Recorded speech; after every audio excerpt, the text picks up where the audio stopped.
Tu voudrais connaître tous les secrets de la réussite en maths? Comment réussir un contrôle, avoir de bonnes notes, réussir un bon devoir maison?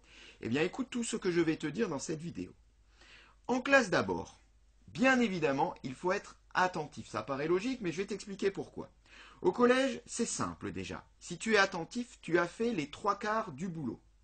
Au lycée, je vais plutôt le tourner dans l'autre sens. Si tu n'es pas attentif, alors dans ce cas-là, c'est ton avenir en mathématiques qui est très compromise, car au lycée, on avance très vite, il est vraiment important de ne pas perdre le fil. Et pour cela, eh bien, il faut se placer dans les premiers rangs. Alors, il n'y en a pas pour tout le monde, donc à toi de jouer pour te positionner et être dans les premiers rangs. C'est le premier ingrédient du secret de la réussite. Regarde, c'est simple. Là, ça c'est ce que voit un élève qui est assis dans le fond de la classe. Il voit quoi? Eh bien, il voit toute sa classe.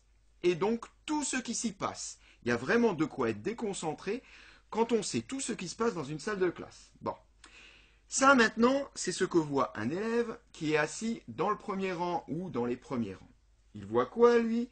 Eh bien, il voit uniquement le prof et le tableau. Bien évidemment, la tentation à la débauche est infiniment moins grande et on peut rester bien concentré pour écouter le cours.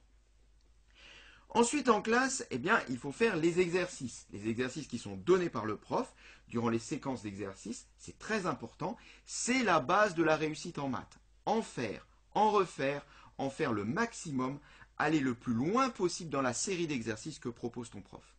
Et surtout, ne pas hésiter à l'appeler. Si c'est pas toi qui le fais, c'est un autre qui le fera.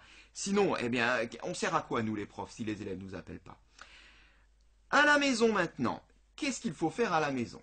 Bien évidemment, il ne faut pas se tourner les pouces, ça, tu dois t'en douter. Il faut déjà commencer par faire les devoirs qui sont donnés du jour au lendemain. C'est important car cela permet de revoir ce qui a été travaillé la journée. Il est important de retravailler ce qui a été vu la journée. C'est le seul moyen de progresser et de comprendre. À chaque fois, il faut remettre une couche et les devoirs y contribuent. Ensuite, les DM ou les devoirs maison. Ce sont des devoirs qui sont un peu plus longs, mais tu as également plus de temps pour les faire et donc pour les rendre.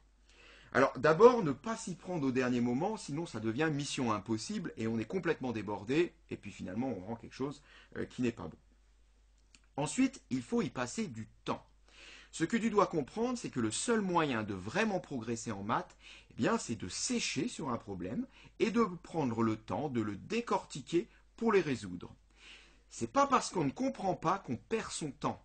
C'est le cheminement jusqu'à la compréhension qui est importante. Pas trouver, c'est chercher, c'est ça faire des maths. Et c'est là tout le travail du mathématicien. Et si tu ne trouves pas, c'est pas grave à partir du moment où tu as passé du temps à chercher. Tu peux ensuite demander à quelqu'un de t'aider, éventuellement bien regarder la solution si tu en as la possibilité, te faire donc aider par un ami, etc. Et tu verras que quand tu prendras connaissance de l'aide, eh bien la lecture de la solution va être grandement facilitée et tu comprendras beaucoup plus vite. Mais évidemment, l'objectif c'est quand même de trouver. Et si tu trouves, ah là, c'est la jubilation, un plaisir énorme, une grande satisfaction personnelle, ça tu peux me croire.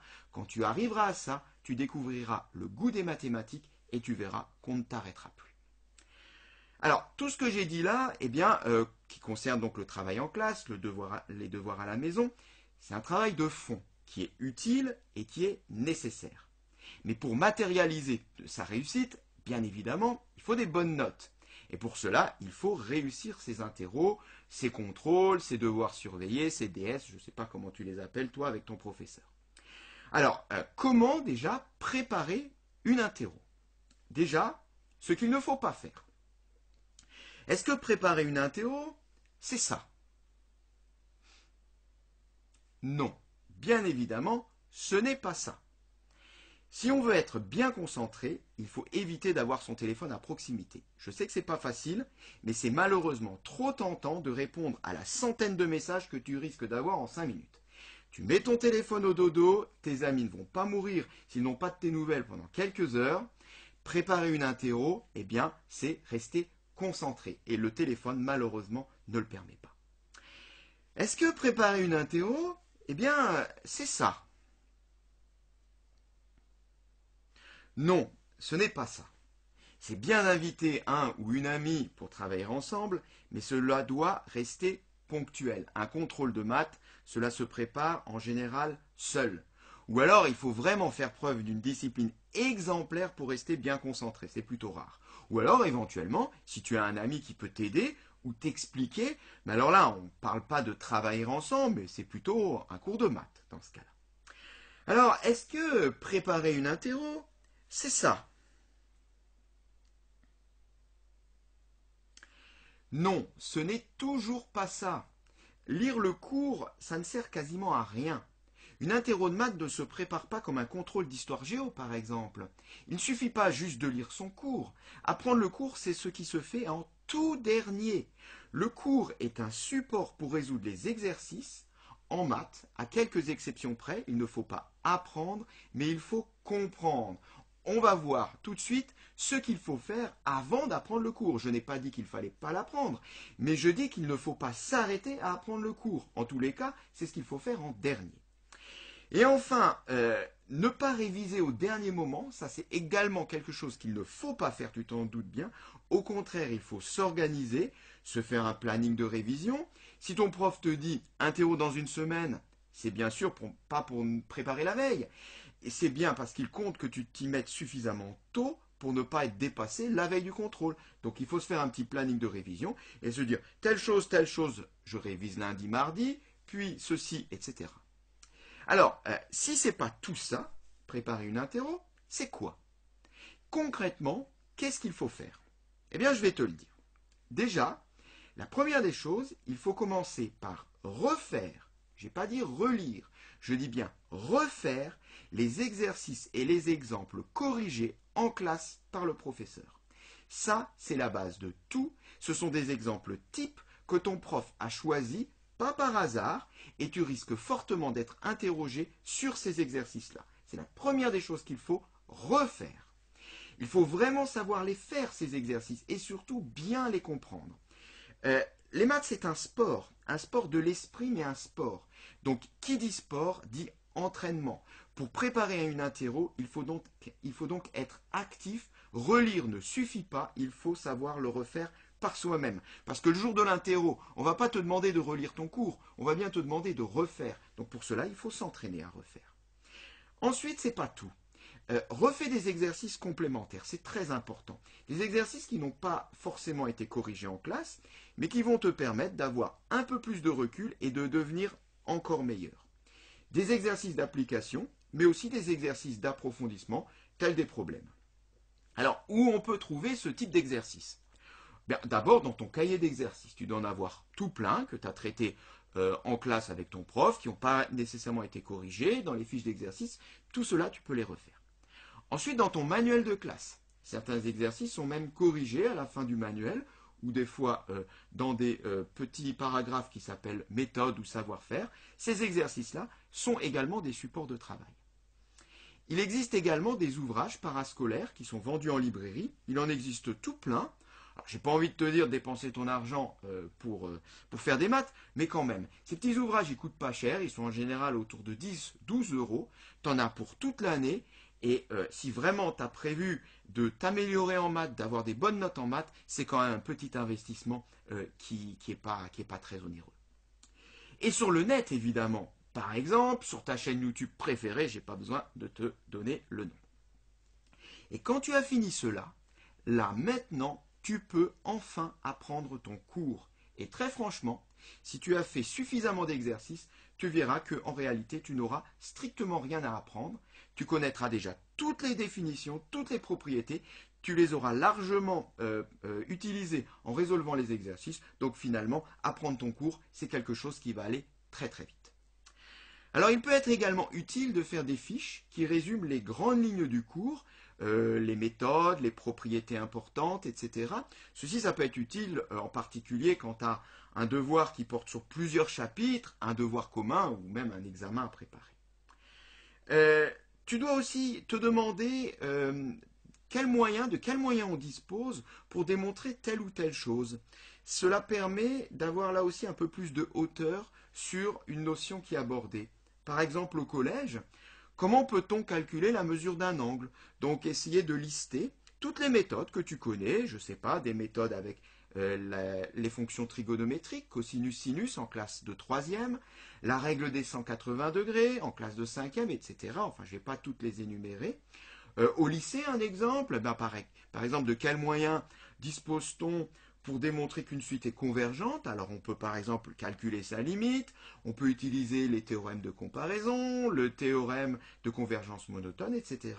Et en listant toutes ces méthodes, quelque part, eh bien, tu vois ça de plus haut et cela te permet de ne pas te faire surprendre quand dans un exercice, on va te demander de faire telle ou telle chose. Alors, les maths, eh bien, c'est pas facile pour tout le monde, je le sais bien. Et qu'est-ce qu'on peut faire quand on ne comprend pas? Qu'est-ce qu'on peut faire quand on a du mal en maths? Est-ce qu'on peut quand même s'en sortir? Ben, évidemment qu'on le peut. Alors, déjà, ce qu'il faut bien comprendre, c'est que l'erreur n'est pas grave. Elle est formatrice. Les plus grandes découvertes sont passées par de grandes erreurs. Donc, ce qu'il faut, c'est comprendre son erreur. Par ailleurs, on n'est pas obligé de tout réussir à 100%. On n'attend pas que tout le monde ait 20 sur 20. On n'attend pas que tout le monde apporte la solution parfaite. C'est vrai que des fois, on voit la solution du prof, ou celle qui est dans le livre, puis on se dit, moi, j'arriverai jamais à faire ça. Mais oui, tu n'arriveras pas à faire ça. Mais moi non plus, à ton âge, je n'arrivais pas à faire ça. C'est normal. On te présente la solution la plus efficace, bien écrite, bien léchée, etc. Mais toi, tu es aussi capable de proposer une solution qui est certainement très bonne et qui est certainement très juste. Eh bien voilà, c'est ça, faire des maths. Alors quand tu ne comprends pas, eh bien, je crois que déjà, la première des choses qu'il faut faire, c'est s'arracher les neurones. C'est ça, chercher. C'est ça, faire des maths. Je l'ai déjà dit, mais je le redis encore parce que c'est vraiment important. Chacun à son niveau, mais chacun est capable de faire des efforts en maths pour produire quelque chose de pertinent et d'intéressant. Ce qu'il faut, c'est se faire mal. Puis ensuite, tu as ton prof.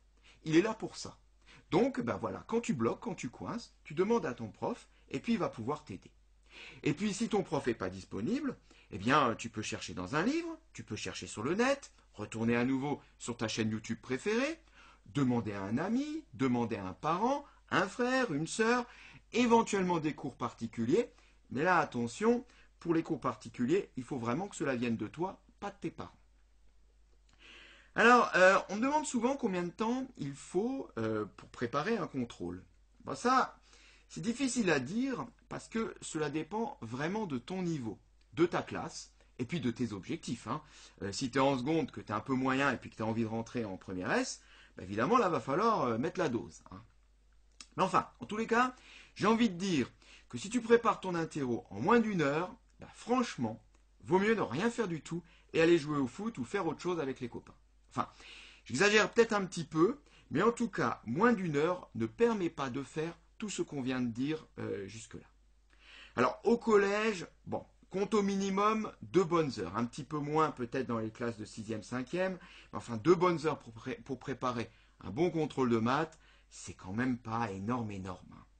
Au lycée, c'est beaucoup plus. Tout particulièrement si tu es dans les classes scientifiques. Là, il faut compter classe de seconde en classe de première, 4 heures, 6 heures, voire 8 heures, pourquoi pas. Un élève de TS, par exemple, il peut passer une bonne dizaine d'heures sur la préparation d'un contrôle, voilà, c'est pas choquant non plus. Alors, c'est vrai que c'est beaucoup, mais c'est là le secret de la réussite en maths, c'est évidemment, s'entraîner. Et tu verras qu'à force de faire tous ces efforts, tu finiras par y prendre goût. Si, je t'assure. D'ailleurs, déjà, si tu m'écoutes jusque-là, c'est que tu commences à y croire. Ensuite, la veille du contrôle, qu'est-ce qu'on va faire? Déjà, il faut avoir une bonne hygiène de vie. Ne pas se coucher tard et donc ne pas travailler trop tard non plus. Ce n'est plus les quelques exercices que tu feras en plus ou en moins qui vont changer grand-chose. Il est bien plus important d'aller dormir pour être en forme le lendemain, car il faut quand même avoir l'esprit lucide pour résoudre des problèmes de maths. Le jour du contrôle. Alors, souvent les élèves ils disent « Ah oui, mais moi je stresse ». Et ça, c'est normal. Tout le monde stresse. On stresse, il en faut d'ailleurs du stress. Car le stress, il est bon, il donne de l'énergie. C'est normal de stresser, je le répète. Le truc, c'est de ne pas se laisser dépasser par son stress. Mais tu verras que durant ton contrôle, tout doucement, le stress va disparaître et tu vas te reconcentrer dans la résolution d'exercices. Pour cela, eh bien, il vaut mieux commencer par un exercice qu'on trouve facile. Une notion qu'on domine bien pour prendre confiance en soi. Et puis tout doucement, on va rentrer dans le contrôle et après on va y aller, on va avancer. Par ailleurs, il ne faut surtout pas perdre de temps sur une question. Là, je parle d'un contrôle fait en classe. C'est pas un devoir maison. C'est pas le moment de se lancer dans une grande découverte mathématique. C'est une interro. Une interro en classe, c'est en temps limité. Il faut faire preuve d'efficacité pour en faire le plus possible. C'est pour cela que c'est très important d'avoir une montre et de bien gérer son temps.